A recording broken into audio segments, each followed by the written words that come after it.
بسم اللہ الرحمن الرحیم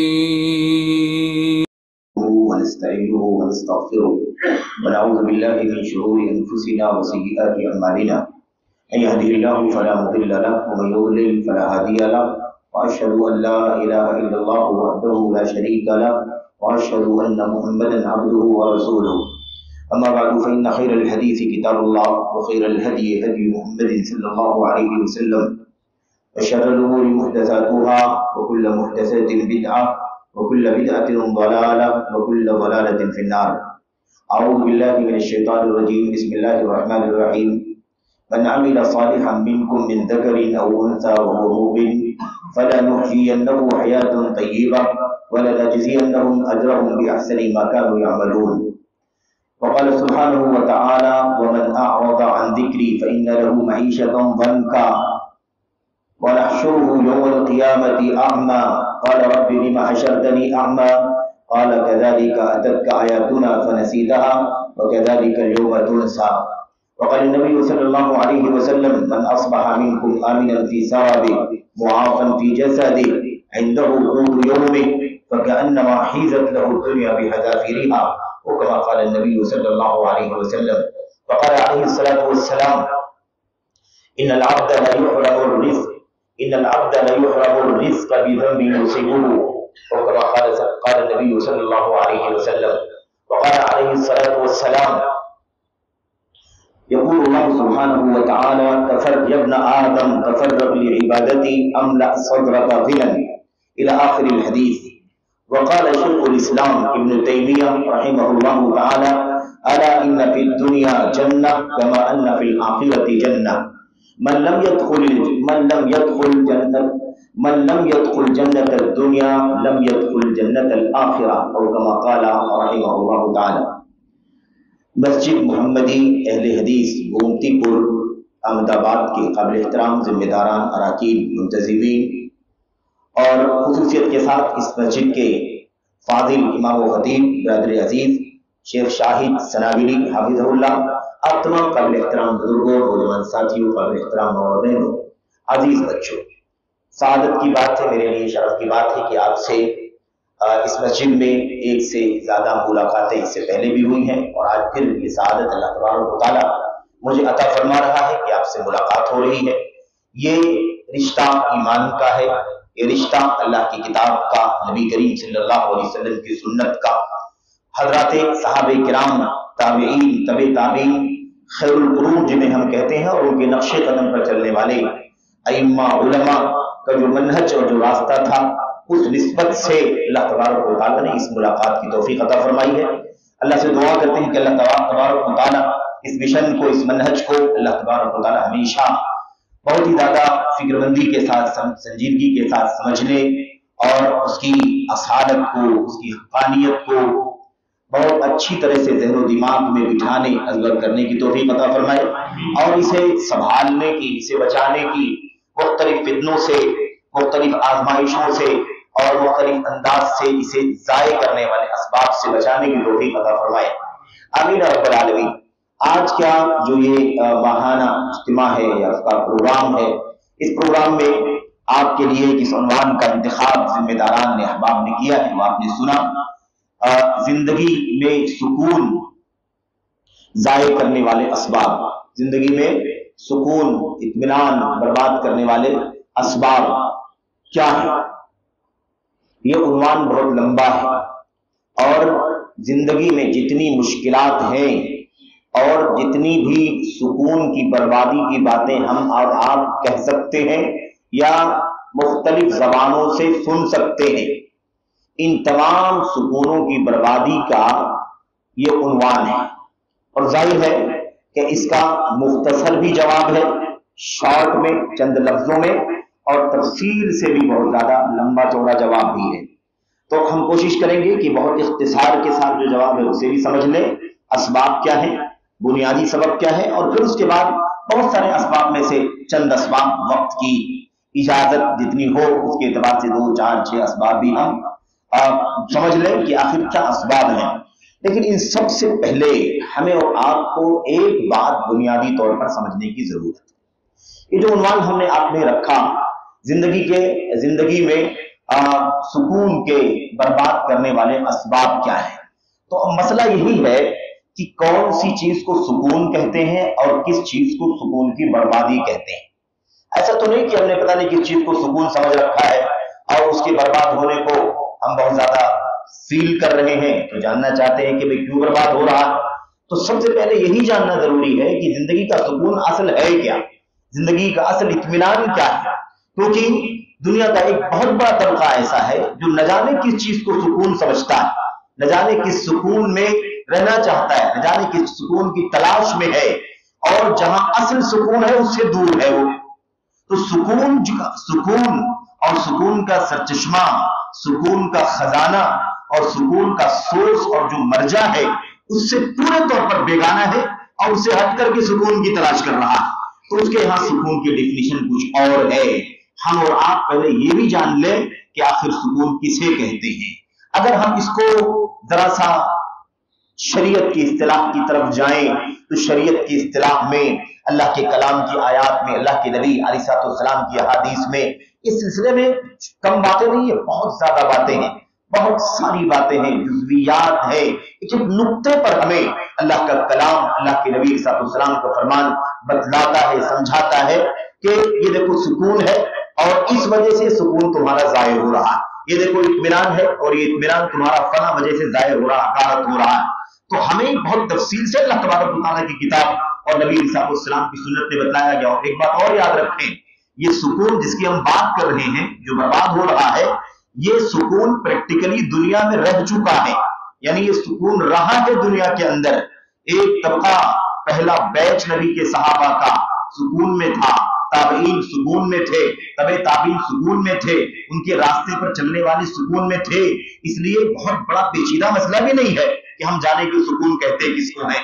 اگر ہم سکون کا صحیح معنی سمجھتے ہیں، راحت کا، اطمینان کا، آسانی کا، امن کا، عافیت کا اگر معنی ہم سمجھتے ہیں تو ہمیں چاہیے کہ بس پلٹ کر کے اس پہلے بیچ کی طرف چلے جائیں جن کو اللہ تبارک و تعالیٰ نے سکون عطا فرمایا اور پھر انہی کو آئیڈیل بنا دیا کہ انہی کے راستے پر رہو گے تو تمہیں بھی سکون ملے گا۔ تو سکون کا معنی کیا ہے؟ دولت، بہت سارے لوگ دولت کو سکون سمجھتے ہیں کہ دولت اگر حاصل ہو جائے تو سکون مل گیا۔ بہت لوگ سمجھتے ہیں کہ عہدہ، بہت بڑا منصب اگر حاصل ہو جائے تو ہمیں سکون مل جائے گا۔